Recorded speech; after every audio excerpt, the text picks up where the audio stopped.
Bonjour à toutes et à tous, bienvenue pour le Geek Squadron consacré à Thor Love and Thunder avec Sylvain. Bonsoir Sylvain. Bonjour. Normalement on devait avoir JC, mais il a eu la flemme de revoir le film, pour vous dire à quel point il l'aime pas.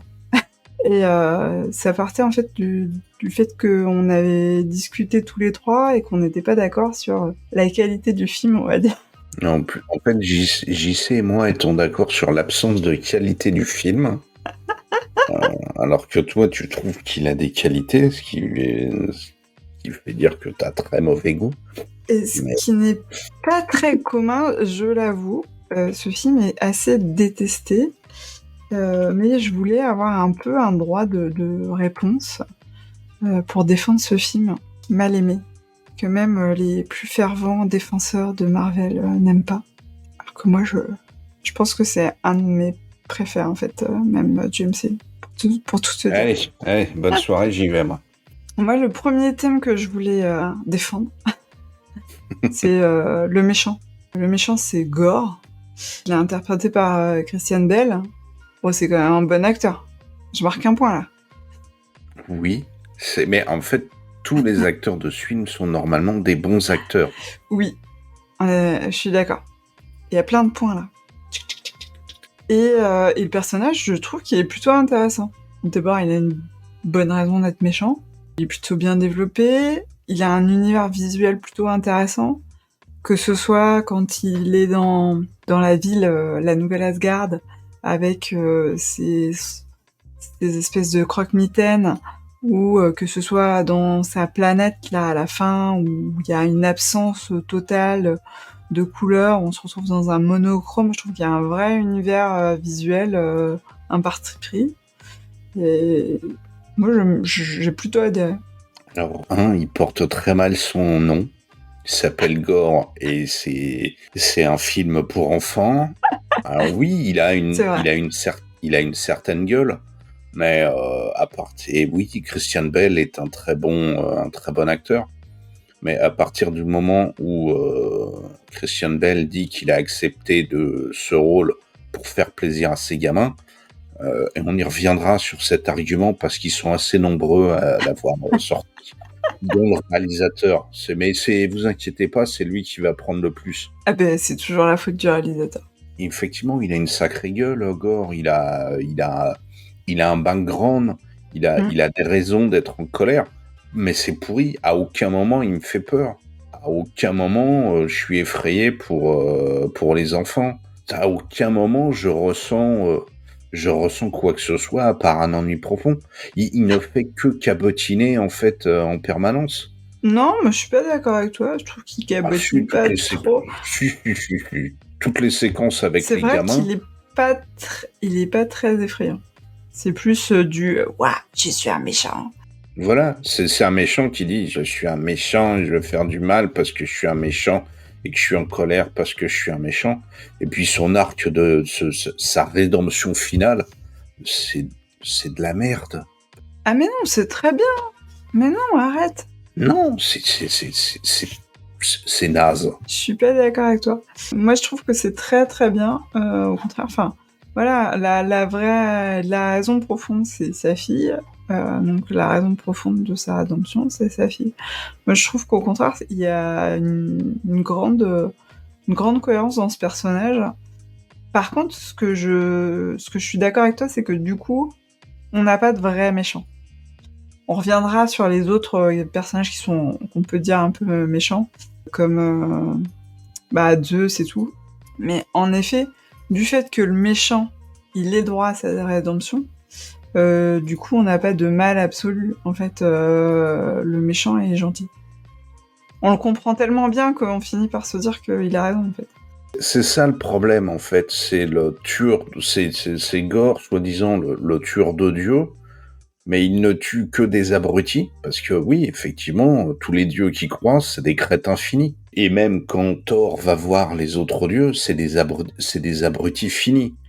Donc d'un côté, on est censé avoir peur de Gore, mais c'est un phénomène quand même assez récurrent à Hollywood. Finalement, on est d'accord avec le méchant de l'histoire. On trouve que le méchant, il a raison d'exterminer tous ces trous de balles qui prétendent être des dieux, alors que c'est juste des couillons en série. Donc à un moment, va falloir peut-être se poser la question de comment qu'on fait des méchants pour que le public n'adhère pas à ces idées, quoi. C'est ça qui pose problème. Mais moi, je trouve que c'est intéressant d'avoir des méchants qui ont des vrais arguments.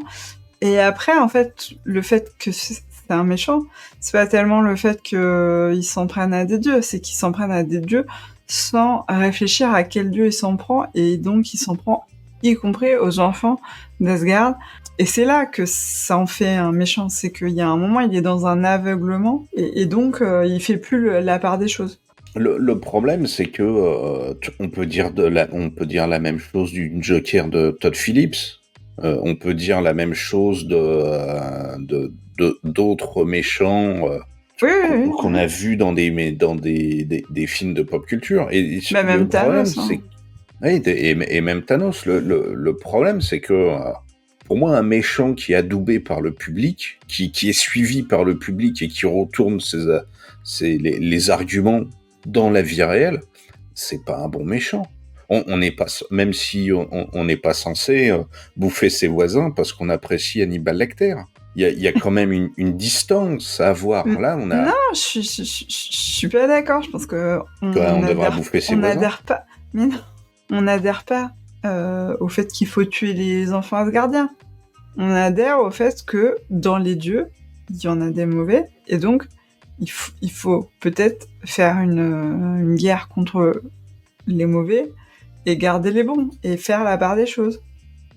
Et c'est en ça que c'est. Ouais, mais le problème, c'est que le problème, c'est que ce discours-là, si tu le décalques dans la vie réelle, bah, ça fait les États-Unis qui vont taper sur Saddam Hussein ou sur les talibans, et fatalement, ça part en sucette. Ça finit par se retourner, parce que bon, les petits Asgardiens, oui, c'est des enfants, mais s'ils sont élevés par leurs parents comme des trous de balles, parce que la New Asgard, c'est Disneyland, hein. J'ai du mal à suivre là.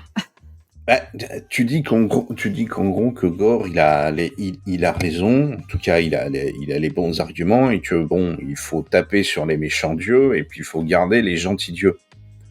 Bah, qui te dit que les enfants asgardiens c'est des gentils? Ils sont élevés dans une espèce de parodie de Disneyland de mes fesses. Les Asgardiens, dans les rares scènes qu'on voit avec la reine Valkyrie, c'est des abrutis finis aussi.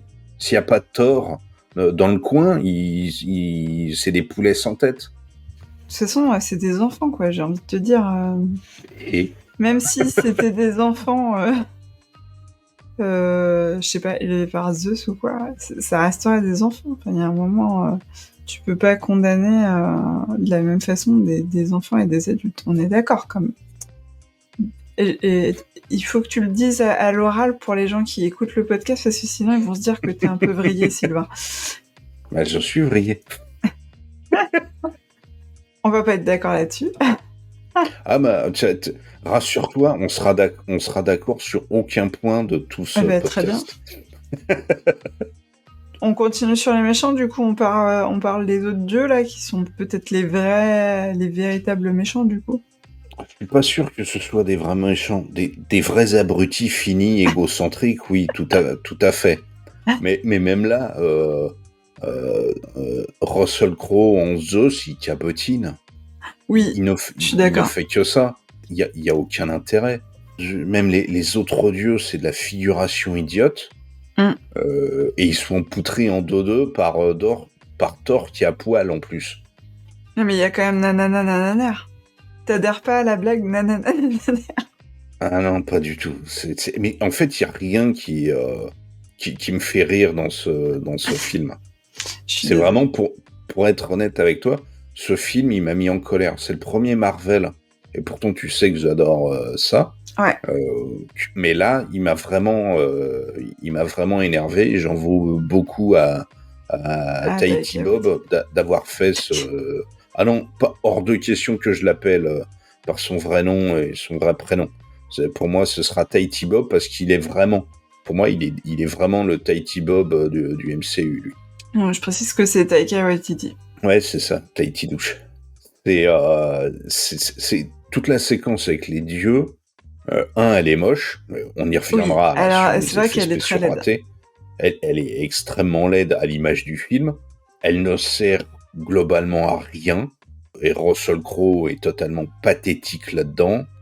C'est la première fois qu'on voit d'autres dieux, finalement. Oui.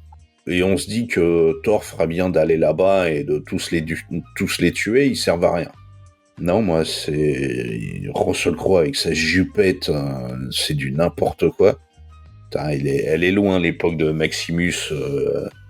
Mais je pense que c'est fait exprès, justement. Enfin, t'as tellement l'image de Russell Crowe, Maximus, que ça casse un peu cette image-là. Il est pris à contre-pied complètement, Russell Crowe. Et je trouve que c'est plutôt couillu, en fait, d'avoir dit, bah, on va prendre justement, l'acteur qui représente peut-être le mieux le monde gréco-romain. On va en faire le plus grand dieu gréco-romain, mais ce sera vraiment je sais pas quel mot je peux dire, mais des insultes. Et voilà, et du coup, on prend le grand héros et on le retourne envers un grand méchant, quoi. Le problème, c'est que j'ai l'impression que, de toute façon, en fait, ce film ne prend rien au sérieux. Et c'est aussi ça qui me dérange. Et tu vois, c'est ça. On prend pas Zeus au sérieux, on prend pas les autres dieux au sérieux, on prend pas Thor au sérieux, on prend pas Mighty Thor au sérieux, on prend même pas Stormbreaker et Mjolnir au sérieux, on prend pas les Asgardiens au sérieux. Au final, il y a rien de sérieux dans ce film. Et non, quitte à faire un film entièrement comique, c'est pas la peine d'aller chercher Russell Crowe en Zeus. Tu vas nous chercher John Cena, qui est moins parce que qui au moins ressemble à un dieu grec et qui a énormément d'humour et d'auto-parodie et qui aurait joué un Zeus encore plus neuneux, encore plus imbu de sa personne. Parce que là, Russell Crowe, à part un petit gros boudinet, il ressemble à rien, quoi. Je sais pas, moi j'attends. Alors sur les autres dieux, j'ai considéré que c'était aussi beaucoup une introduction pour la suite. D'abord bien sûr, pour continuer un peu sur le background de Gore, mais aussi, je pense, voilà, pour introduire des futurs méchants plus tard dans le MCU. Et oui, du coup, en effet, je trouve que c'est peut-être pas la séquence la plus réussie. Après, moi, je suis pas d'accord avec toi. Je pense que le film, il traite très très bien certains sujets. Et je pense qu'on va y revenir. Voilà. Donc non, en effet, je suis pas spécialement convaincue par cette séquence. Je vois pas trop l'intérêt d'en avoir mis des tonnes, en fait. Je pense qu'en effet, comme tu dis, c'est du cabotinage, c'est pas... Ça aurait été un brin plus sérieux, je pense que ça aurait été plus intéressant comme séquence. C'est à l'image du film. Ça aurait été plus sérieux, ça aurait été mieux. Je pense en effet que le positionnement du film est pas le bon en fait sur l'humour. Je pense que il y a des séquences d'humour qui sont bonnes, hein, mais il y en a aussi qui sont très très très lourdes. Très lourde, répétitive, à l'image des chèvres. Et tu vois, le gag des chèvres, elles sont doublées par Tahiti Bob. Pour moi, ça résume bien le film. Oui, bah il tenait aux chèvres. Hein. Ouais, mais pourquoi? Elles servent à rien. C'est ça qui... Non, en effet, ça sert à... Enfin, si, parce qu'il y a un moment, elles viennent et donc elles les sauvent, mais en effet, t'aurais remplacé par autre chose, un autre artifice de scénario. C'était tout aussi bien. Moi, j'adhère pas non plus spécialement aux chèvres. Je pense que ça a pas grand intérêt. et je pense que c'est un peu lourd. Mais voilà, je pense que moi, ce qui m'a plu aussi, c'est que c'est un film qui traite de sujets aussi assez sérieux et avec beaucoup de dignité. Donc il y a la parentalité, hein, donc on a un peu parlé avec Gore, mais il y a aussi voilà toute la séquence de la fin avec Thor et la fille de Gore qui sonne très très juste. Mais si, elle sonne très très non, juste. C'est fait par-dessus la jambe. Mais non, c'est fait par-dessus la jambe. Il avoue une demi-seconde et puis, allez, maintenant je vais t'élever comme ma fille. D'où Thor, au début du film, il est littéralement en dépression nerveuse, le pauvre bonhomme. Mais il a une révélation de la parentalité, Sylvain. Non. Et la séquence, on la voit, c'est des mois plus tard. Il a eu le temps de s'habituer au fait d'être papa. Voilà, c'est tout. C'est fait par-dessus la jambe, non. Non, je suis d'accord. Non. Ah, c'est trop mignon. Moi, ça me fait craquer. Je trouve que cette séquence, elle est très très bonne. Il y a l'histoire d'amour aussi de... Quoi, entre Stormbreaker et Mjolnir ? De Jen et Thor. Non, mais voilà, le fait que il montre aussi comment ça s'est passé, comment ça s'est un peu délité leur amour, mais que finalement ils tiennent toujours l'un à l'autre. Mais c'est juste qu'ils n'arrivent pas à être ensemble, quoi. Moi, j'ai trouvé ça très très beau. Non, ça te... Non, parce que c'est expédié en 5 minutes. Même le... C'est expédié en 5 minutes sur une musique de ABBA. C'est magnifique. Bah non, parce que si, la séquence elle est interrompue par les blagues à la con de Tahiti Douche en mode l'homme de pierre qui reste plus que sa tête. Et une autre blague de Tessa Thompson. Non, moi ça m'en a touché une sans faire bouger l'autre. Tout est expédié, tout est raccourci. Même comment et pourquoi Jen obtient les pouvoirs de Thor, c'est pas dans le film. Bah si. Attends, t'exagères. Ah non. Non. Il y a des images de tournage où on voit Nathalie Portman suspendue devant l'hôtel où il y a les débris de Mjolnir. On sait qu'il y a d'autres séquences où elle est en mode Mighty Thor à New Asgard avant que Thor n'arrive. Ce n'est pas présent dans le film. Valkyrie sait que Jen a les pouvoirs de Thor bien avant que Thor ne le sache et n'arrive à New Asgard. Mais t'as pas besoin de le montrer, elle le dit. Quand Mighty Thor débarque, elle dit à Thor, Valkyrie dit à Thor, tu vas voir, tu l'as pas encore vu, mais on a un nouveau héros ou un truc comme ça. Je sais plus comment elle le tourne, mais tu comprends très bien que ça fait un moment que elle est là avec. C'est bien sûr. Ça fait un moment, on ne montre pas. Tout est torché. On voit Jen. Mais si. Pourquoi tu te fais chier à tourner des séquences si c'est pour pas importantes et qui font qui serait nickel. Moi ça m'intéresse de voir Jane Foster devenir Thor pour la première fois. C'est exactement de la même façon que ça m'intéressait et que j'ai aimé voir Thor récupérer son marteau la toute première fois dans le premier Thor. Alors moi je suis d'accord, ça m'aurait intéressé aussi. Après, ne fais pas popper les personnages comme ça. T'as vu, poteau, on est là depuis 10 minutes, on a quasiment plus besoin de toi, bisous. On sait que dans un film, des fois, il faut qu'il coupe des séquences pour des questions de rythme. Après, je sais pas, j'ai pas vu le montage avant-après, hein, peut-être que je dirais... Non, j'ai aimé mieux le montage avant. Pareil. Peut-être, mais... Ils deviennent quoi, les Asgardiens ? Thor leur a filé ses pouvoirs, ils deviennent quoi après ? Alors ça... Voilà, c'est tout le problème du film. Il leur a filé ses pouvoirs. Il a fait une blague sur le fait que les pouvoirs, il pourra les récupérer un temps.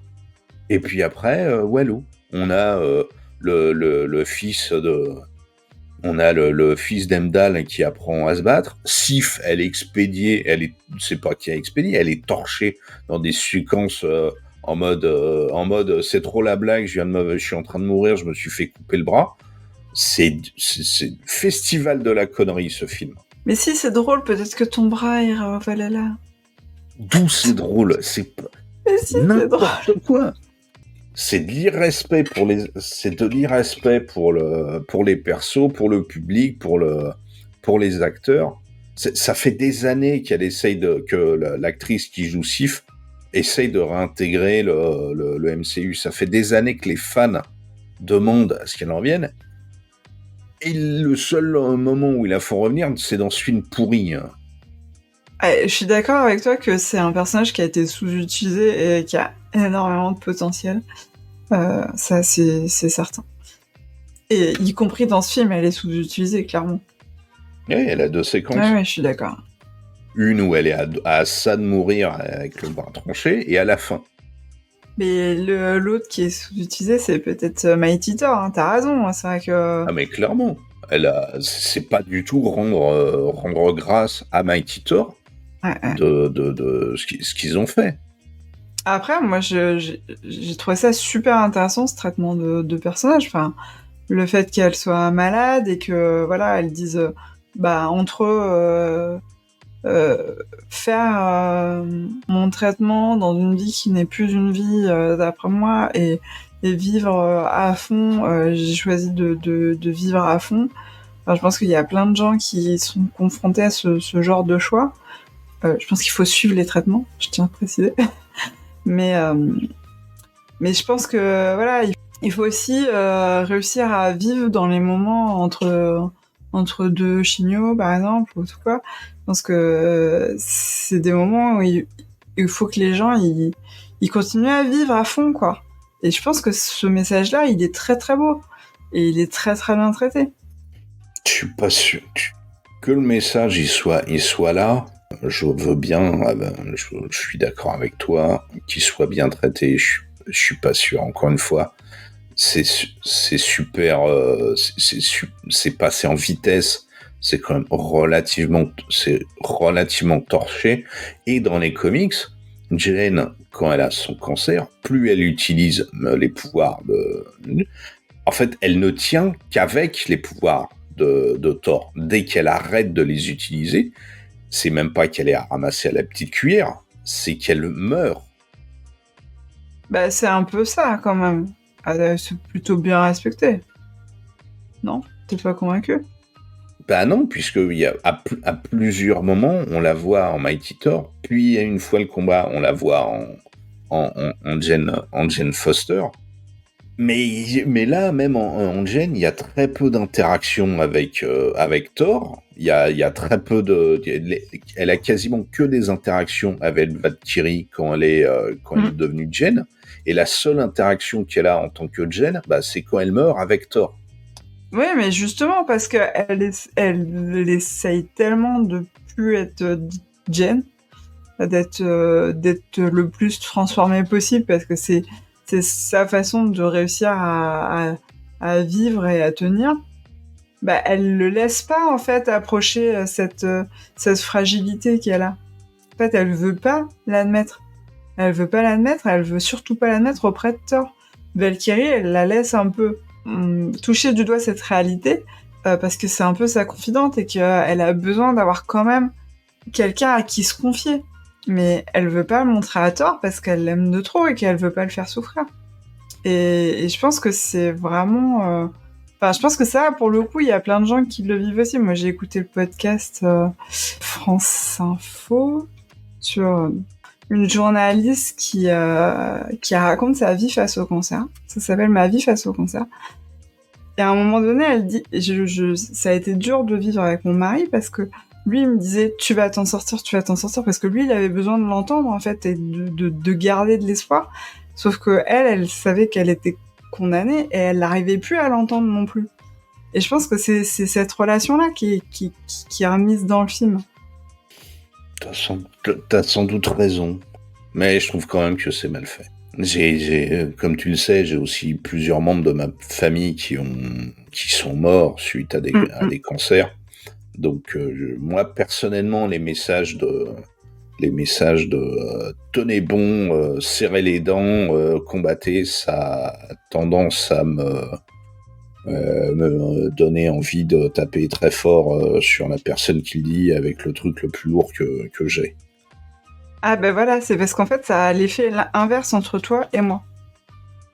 C'est ça. C'est que moi j'ai vu l'aspect un peu je sais pas, positif, combatif, montrer aussi que c'est une réalité et que ça reste quand même enfin je sais pas comment dire, mais que Jen, c'est pas parce qu'elle est malade qu'elle est pas entière dans son âme, quoi.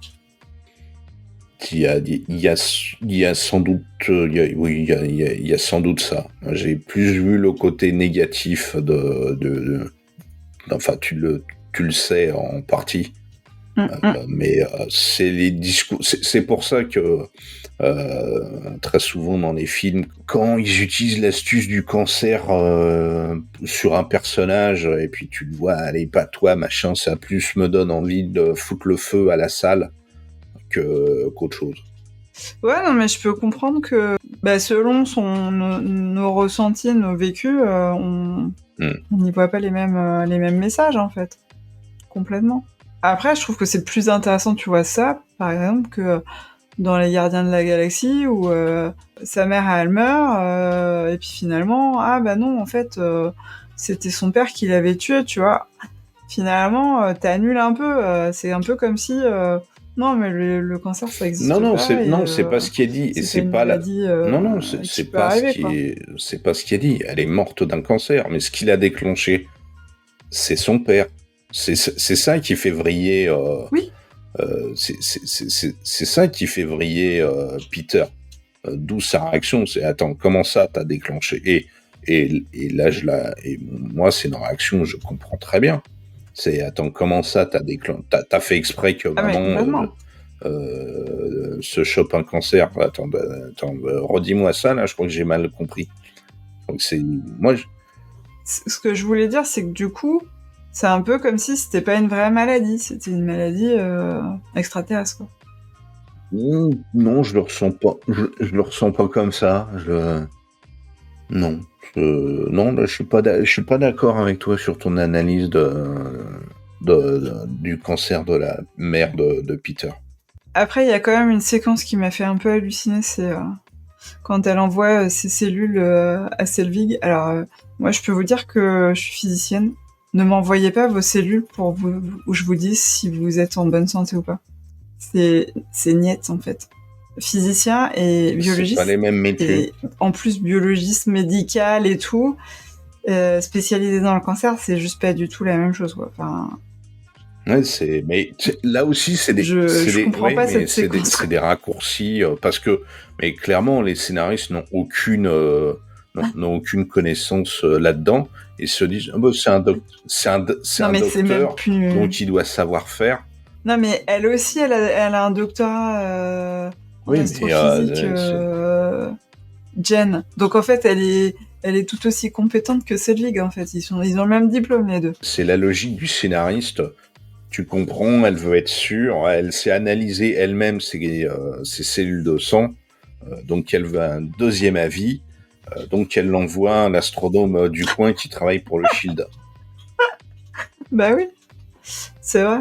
Entre deux études sur des pierres d'infinité, il a le temps. Tu vois, mais même là, je te rappelle que dans les Avengers 2, il répare littéralement le corps de Hawkeye qui s'est pris une blessure grave. Il le répare sur une machine high-tech. Et moi, c'est ça que j'arrive pas à comprendre. T'as dans les Galaxies 3, t'as Rocket qui se fait soigner en dodo avec une espèce de pack médical à tout faire de tous les côtés. Ils ont de la magie, ils ont de la technologie de fou, de turfu, et bizarrement, pour le cancer, il n'y a rien. C'est ça qui... Mais moi, je trouve ça intéressant, au contraire. Je pense que c'est bien de montrer que on n'est pas dans un monde où tous les problèmes sont résolus et que, hop, c'est bon, de toute façon, il n'y a aucun problème. Tu vois, par exemple, dans le 2, tu pouvais dire, ça ressemble un peu aussi à une métaphore du cancer, en fait, les ténèbres. Et en fait, en 2-2, c'est bon. T'es passé dans la machine asgardienne, c'est bon. Allez, hop, au suivant. C'est un peu expédié, quoi. Bon, après, moi, j'aime pas beaucoup Tordu. Désolé. Oh, moi, je l'aime bien. Je le trouve pas si mauvais que ça. Il y a 2-3 trucs cool. Mais là, on est censé défoncer Love and Thunder, là. Ouais, on défoncera le 2 un autre jour. Non, on est censé le défendre parce que personne ne l'aime et que moi, je l'aime bien. Non, mais il est tout pourri comme film. Après, il y a la séquence avec les gardiens dont on n'a pas parlé. À chier. C'est à chier parce que on avait laissé gros Thor à la fin de Endgame. Ah non, mais l'appelle pas comme ça, s'il te plaît, c'est affreux. C'est l'amateur de bière spatiale qui arrive, il nous fait pareil, en 2-2, il redevient athlétique, mais même là, sa relation avec les gardiens, c'est du n'importe quoi. Et puis surtout, il est con comme un manche à balai. Moi, c'est ça qui m'énerve le plus dans ce film-là. Thor, il est con comme un manche à balai. Ah. Il avait pris de la gravité quand même dans Infinity War et Endgame, et là, il est con comme un manche à balai. C'est vraiment à croire que Taiki Waititi a écrit son scénar il y a 12 ans, sans savoir ce qui allait se passer avant, et qui s'est dit, allez, je vais faire une pure comédie où tous mes personnages seront des crétins. Après, c'est un peu le problème des personnages comme ça qui ont tendance à évoluer dans le film. C'est que souvent, en fait, dans le film suivant, tu repars du début un peu. Donc Thor, c'est un peu le foufou. Et voilà, et dans le premier, il apprend à avoir des responsabilités. Dans le deuxième, il apprend à avoir des responsabilités. Dans le troisième, il apprend à avoir des responsabilités. Et dans le quatrième, il apprend à avoir des responsabilités. Ouais, mais c'était... Il y avait quand même une évolution. Ouais, mais si tu regardes le premier Thor, si tu fais tous les films où apparaissent Thor, entre le premier et Endgame, il a quand même... C'est sûrement l'un des personnages qui évolue le plus, finalement, parce que comme tu dis, il est un peu con, il est un peu foufou. À la fin d'Infinity War, et surtout dans Endgame, il s'en est pris plein la tronche. Il s'en est pris plein la tronche, et c'est pas un dieu rigolo à la fin et c'est pas du tout un dieu rigolo. Et là, on commence Love and Thunder, le mec il nous fait une parodie du personnage de Patrick Swayze dans Point Break.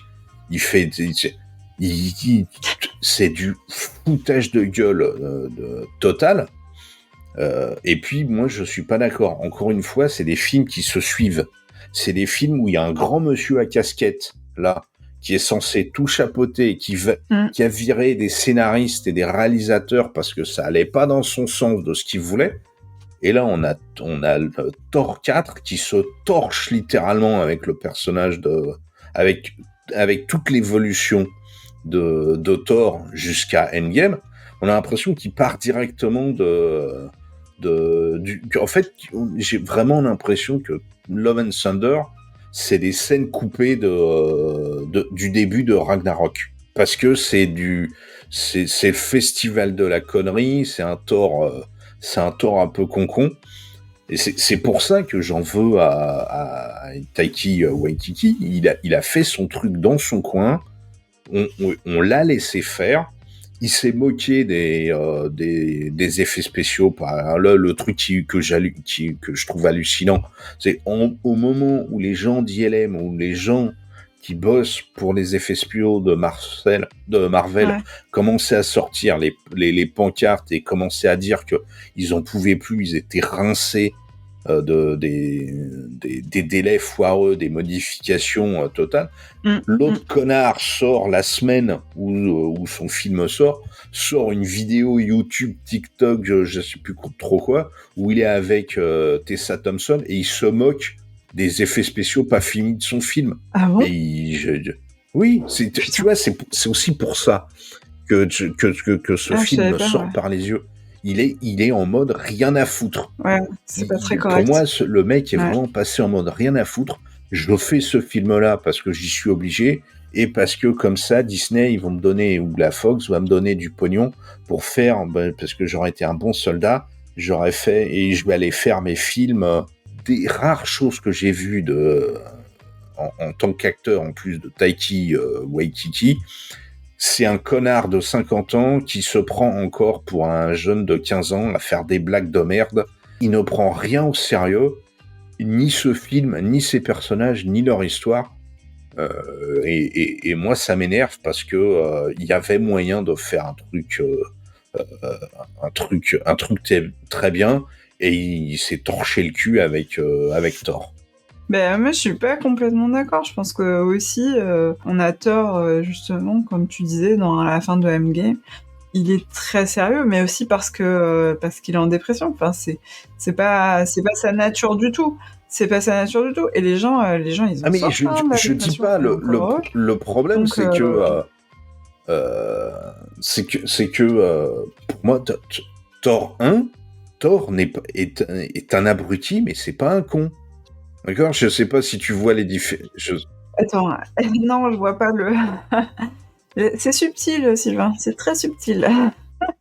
Je sais pas. Je vais peut-être pas réussir à le dire, mais Thor, il se comporte pas comme un redneck américain dans le premier. C'est un connard arrogant, d'accord, qui doit se prendre des tartes par papa et par le petit frère qui essaye de le planter en douce pour évoluer. À aucun moment dans Thor 1, dans Thor 2 ou dans les premiers ou dans les Avengers, Thor est un con fini qui sait pas différencier sa droite de sa gauche. Or, dans Ragnarok, ça va commencer dans Ragnarok et dans Love and Thunder, Thor, c'est un crétin. C'est un redneck américain qui est pas capable de pisser sans en foutre partout, qui ne connaît rien à rien, qui fait des blagues pas drôles et donc non. Je vois pas trop en quoi tu trouves qu'il a l'air plus débile que sur les autres. Je suis désolée. Hein. Je vais t'obliger à développer ton propos. Toute la partie avec les gardiens et les discours à la mort moelleux qu'il fait, les séquences où les séquences où le mec il est avec où le mec il appelle Mjolnir comme ça tout cassé, et limite il a la petite larmichette quand Mjolnir ne vient pas. Oui, d'accord, je vois de quoi tu parles. Oui, après je sais pas, moi ça me gêne pas. Toi tu étais ébahi par les muscles de c'est pour ça que t'as rien vu. Non, pas du tout. Non, je trouve que c'est pas... Enfin, tu vois, autant les chèvres, moi, j'adhère pas spécialement. Autant l'humour avec du Mjolnir, moi, je trouve que c'est drôle. Enfin, voilà, c'est pas trop lourd. C'est suffisamment... Voilà, ça va. C'est un humour sur lequel... moi, ça me fait rigoler quand je vois le film. Après, je peux comprendre que toi, c'est pas ton style d'humour. Hein. L'humour, c'est très, très personnel. Bah, oui, il y a ça, mais... t'as l'impression qu'à un moment ils se sont dit ce serait cool si on fait un ménage à trois entre Thor, Mjolnir et Stormbreaker. T'as un moment, s'il vous plaît, Thor fait une déclaration à Stormbreaker, d'amour à Stormbreaker. On est où là? Qu'est-ce que c'est quoi? Mais c'est son arme. Je sais pas comment te dire. On était plusieurs. Je l'ai vu en projection presse, ce film-là. on est plusieurs, on avait halluciné. On comprenait pas ce que c'était, d'où ça venait ce truc-là. C'est Et Mjolnir, il est jaloux. Mjolnir, il est jaloux de. Mais Mjolnir, il est jaloux de. Mais d'où les armes deviennent jalouses? D'où elles ont leur personnalité propre au bout d'un moment? Ben pourquoi pas? Je sais pas. Non mais ça. C'est pas la magie, ça doit pas être une excuse pour faire tout et n'importe quoi. Faut qu'il y ait une certaine logique. Non? Mais Mjolnir, il choisit ses porteurs. Mais justement, si Mjolnir choisit ses porteurs, pourquoi Mjolnir serait et qui en plus après s'être choisi un nouveau porteur dans Angel, pourquoi il serait jaloux de la relation entre Stormbreaker et Thor? C'est du n'importe quoi. Non, pardon, c'est l'inverse. C'est Thor voudrait reconquérir Mjolnir et donc Stormbreaker est jaloux. Ou jalouse, je sais pas trop. Moi, je sais pas comment faut genrer les armes. Je sais pas si ça te fait marrer, mais va consulter, quoi. Bah, ok, j'y songerai. J'y songerai, Sylvain. Ouais, bon, pour revenir justement à ce qu'on disait, les gardiens, clairement, on a le sentiment que, voilà, ils avaient été un peu appairés à la fin. Et ils savaient pas quoi en faire. À la fin du film précédent, et que ça arrangeait personne, ni les gardiens, ni Thor, donc voilà. Je suis pas spécialement choquée non plus, hein, c'est quand même le principe des BD solo et des BD où il y a plusieurs héros, donc c'est pas choquant qu'on s'en débarrasse comme ça assez rapidement, même si on aurait peut-être pu faire ça un peu plus finement. On aurait dû faire ça. Ils auraient dû faire ça mieux, plus intelligemment. Pas un groupe de neuneux et d'autres neuneux en chef, et puis ils font une mutinerie, ils se barrent, mais tant mieux, l'autre est trop bête pour comprendre, et donc il suffit de l'embrouiller 2 secondes. Oui, c'est bon, vous pouvez y aller, j'ai autre chose à faire. Est-ce que t'avais autre chose que tu voulais défoncer? Les effets spéciaux. C'est... Ouais, mais il faut remettre une couche quand même. Ouais, ok. D'accord, vas-y. C'est idéal au possible. Tu vois, il y a certaines séquences, les responsables des effets spéciaux se disaient, cette séquence-là, c'est pendant la bataille à New Asgard, là, ils disaient, ils ont changé 3-4 fois les décors en numérique. C'est pour ça que c'est mal détouré, que les casques de Mighty Thor et de Thor sont hideux. C'est pas des casques réels. À aucun moment ils portent de vrais casques. Donc c'est des casques rajoutés en numérique. Tout est mal détouré. Il y a des décors qui ont été changés en numérique, encore une fois, au dernier moment. Des plans qui ont été remontés dans des ordres différents. Et certains disaient, je me rappelle même pas avoir tourné ce truc-là. Et dans un film à plusieurs centaines de millions, je n'arrive pas à comprendre. Ouais, mais c'est ce qu'on disait un peu dans nos émissions précédentes. C'est là, récemment, en fait, ils ont tiré sur la corde parce que les mecs des effets spéciaux étaient pas syndiqués et que donc on pouvait se permettre de les faire travailler 50 heures par semaine au bas mot. Et donc, tout ce qui n'était pas réglé au millimètre dans le tournage, c'était en mode c'est pas grave, les effets spéciaux régleront ça au dernier moment en faisant des heures sup, quoi. Sauf qu'il y a un moment, les heures sup, tu peux pas les faire de manière illimitée, donc il y a un moment, c'est les effets spéciaux qui en pâtissent, quoi, parce que plutôt que d'avoir un effet spécial joli, on refait 3 fois des scènes différentes, on fait des choses qu'on aurait pu faire en réel, on les fait en effet spécial. Enfin voilà, New Asgard, typiquement, tu prends n'importe quelle ville en Norvège, ça passe, quoi. Enfin, t'as pas besoin de faire un décor numérique. Là, ils ont fait un simili Disneyland, et en plus, toutes les séquences de nuit ont été faites clairement sur fond vert. Donc tout a été modifié. Il y a des faux raccords dans tous les coins. Il y a des des trucs, tu vois que les acteurs sont pas réellement l'un en face de l'autre, quoi. Ah, j'irai voir les faux raccords, du coup.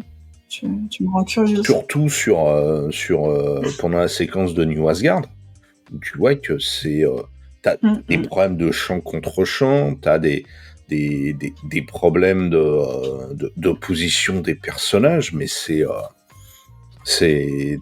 à tel point que s'ils n'ont pas modifié le fait que ce soit de nuit, que la séquence se passe de nuit, pour essayer de cacher encore plus la misère. Ah oui, mais ça, c'est un grand classique. Non, c'est plusieurs centaines de millions de budget, et ils sont pas foutus de faire des casques réels pour Nathalie Portman. Ça, c'est dommage, quand même. Non, tu vois, c'est l'attitude de Waikiki, ces problèmes d'effets spéciaux il est arrivé avant ou après Ant-Man 3, lui? Je pense qu'il est sorti avant, ouais. C'est le début, pas de la fin, mais c'est le début de la séquence très dure pour Disney, à tel point que Bobby, on sait maintenant, il y a des projets qui ont été annoncés Marvel, films ou séries qui ont été annulés manu militari. Et je pense qu'on va revenir à un niveau beaucoup plus... on va revenir à 2 films par an, 2 films Marvel par an. Les séries, je pense qu'elles vont s'arrêter d'elles-mêmes. Il n'y en aura pas d'autres lancées en prod. Et je pense qu'au niveau histoire à la con, ils vont serrer la vis. C'est bien, enfin, je veux dire, si cette séquence de flop leur a appris que il valait mieux prendre son temps sur un film et le sortir correctement plutôt que d'en sortir 10 et de flopper, franchement, moi je dis on aura gagné, quoi. Parce que aujourd'hui, en effet, je pense que les films, ils sont pas aboutis. C'est ce qu'on disait sur The Marvels. The Marvels, il y a des choses très très bien. Mais il y a d'autres choses qui manquent de profondeur. Et clairement, je pense que s'ils avaient eu un tout petit peu plus de temps pour affiner le scénario, affiner le montage... Ouais, mais surtout surtout que sa sortie a été décalée, hein, The Marvel, donc c'est... Ouais. Ouais, je pense qu'il faut j'espère que ça leur a servi de leçon. Ah je pense, oui. Jusqu'à la prochaine fois. Je me fais pas d'illusions. Ils se sont déjà plantés comme ça sur Star Wars en sortant à 6 mois d'intervalle Solo et les derniers Jedi. Ça leur a pas servi de leçon pour essayer de pas se planter de la même manière sur Marvel. Donc. Mais oui, mais c'est ça, c'est malheureux d'en arriver par là. C'est censé être des gens intelligents qui savent faire des films, qui savent produire des histoires, qui savent faire du divertissement. Et arriver à produire ça, suivi de Ant-Man 3, suivi de séries dont tout le monde se fout, et de prévoir la sortie de 12 films par an, t'inquiète, ça va passer crème. Ah non, ça passera pas crème, en fait. Ah, les mecs. Ah, mais je suis d'accord avec toi. Je pense qu'en effet, faut qu'ils se recentrent, qu'ils prennent leur temps. Alors moi, j'aime vraiment bien ce film parce que j'aime bien la façon dont ils abordent et la parentalité et la maladie, en fait. Je trouve que ça donne des interactions entre les personnages qui sont vraiment très intéressantes.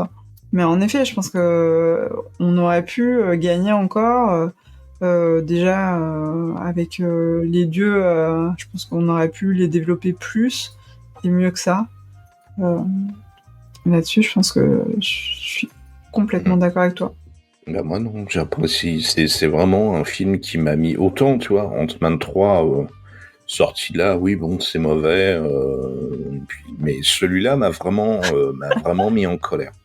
Parce que pour moi, c'est la quintessence du foutage de gueule.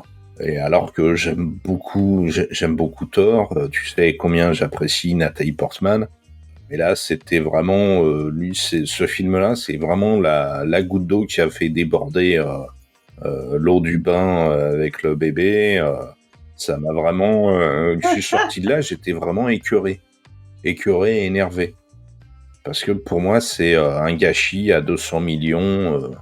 Et j'ai beaucoup de mal à lui trouver la moindre qualité. Ah, tu vois, moi, c'est pas le cas. Après, je me pose quand même la question de qu'est-ce qu'ils vont en faire de cette Jane Foster là. Rien. Je sais pas. Tu penses rien? Je sais pas, c'est possible. Ils sont avec Heimdall au Valhalla. Ils peuvent trouver une astuce pour les récupérer. Mais ça servira à quoi? Parce que ça voudrait dire qu'en fait, que dans le MCU, la mort n'existe pas. Donc dans ces cas-là, pourquoi on va pas ressusciter ou chercher Tony Stark? Attends, c'est pas parce que tu peux aller dans le Valhalla que tu peux aller ailleurs. Pourquoi pas? T'as plusieurs sorciers suprêmes maintenant sur la planète. T'as un royaume des morts. Et puis, on a oublié que Hera, c'était aussi la déesse des morts. Hein. Donc, il y a un autre royaume des morts dans tout ce bazar. Oui. Il y a suffisamment de royaumes des morts et de magiciens ultra puissants pour aller chercher. Et on a même maintenant le multivers. Donc il y a aucune raison de pas aller chercher récupérer Tony Stark ou Steve Rogers au mieux de leur forme. Donc ouais, je suis pas trop d'accord avec toi. Mais après oui, ils ont le voyage dans le temps, ils ont plein de trucs. Hein. Mais je pense qu'il faut pas reprendre Tony Stark parce que sinon t'annules complètement l'émotion que t'as. Hein.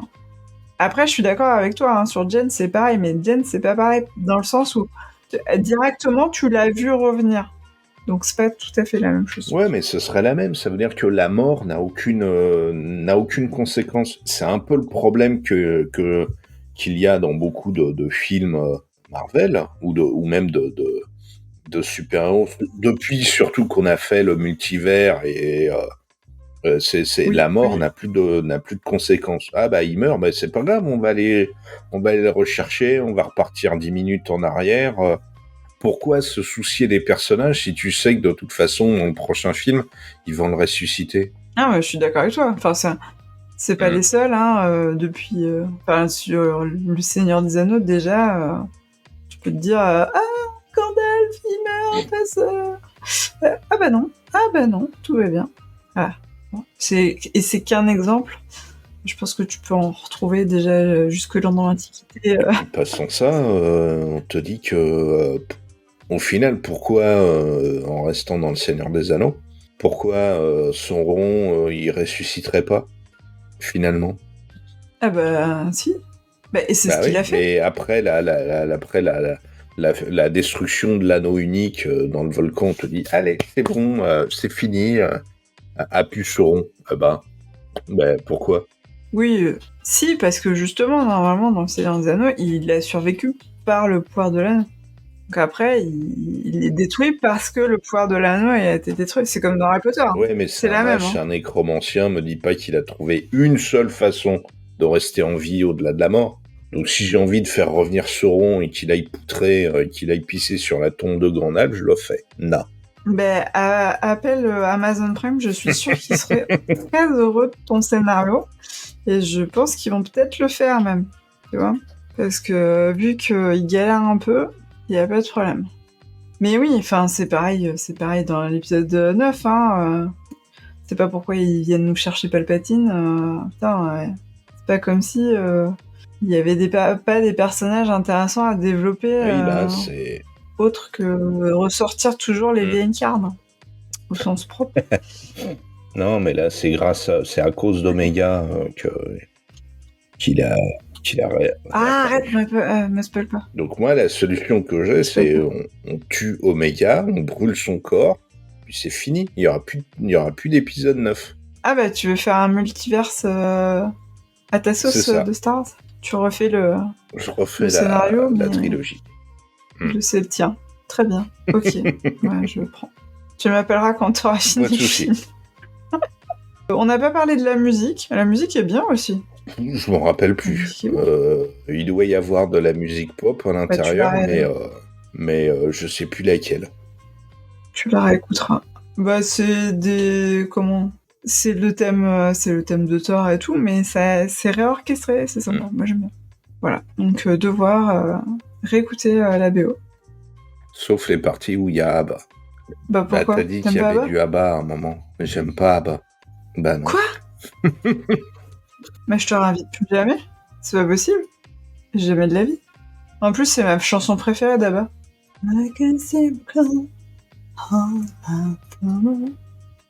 Bon, bref. Je vais voir ma mamie pour la 3e fois. Et j'adore. Donc c'est trop bien. C'est trop nul. Bon, écoute, je crois que j'arriverai pas à te convaincre, mais je veux bien l'avis des auditeurs. Est-ce qu'il y a d'autres gens qui, comme moi, ont aimé ce film ? Il y a déjà des gens qui m'ont dit j'ai bien aimé. Ouais, mais s'ils ont aussi pas de goût que toi, ça m'étonne pas. C'est Loïc et oui, c'est bien ce que je dis. Attends, c'est des gens bien. Je leur fais des bisous, d'ailleurs. Pas envie. Soutenez-moi. Non, soutenez-moi. Ah. Vive My Teacher. Voilà. Et en effet, si on peut avoir une version longue avec les séquences dont tu parlais, je prends aussi. Il y a un film avec des effets spéciaux terminés aussi. Puis avec un film avec des vrais scénarios, avec des vrais personnages aussi, ce serait pas mal. Puis avec un vrai réalisateur aussi, pas quelqu'un qui s'en tape. Bon, ce sera pour le prochain film peut-être. On fait la Snyder Cut ? Oui, d'accord. Non, mais on avait dit qu'on ferait un cycle d'ici. En effet. Je ne t'ai pas oublié. Moi non plus, je vous ai pas oublié. Ça marche. Ben, on va essayer d'enregistrer aussi prochainement Dune 2. Voilà, avec Iris. Donc, à bientôt. À bientôt. Salut à tous.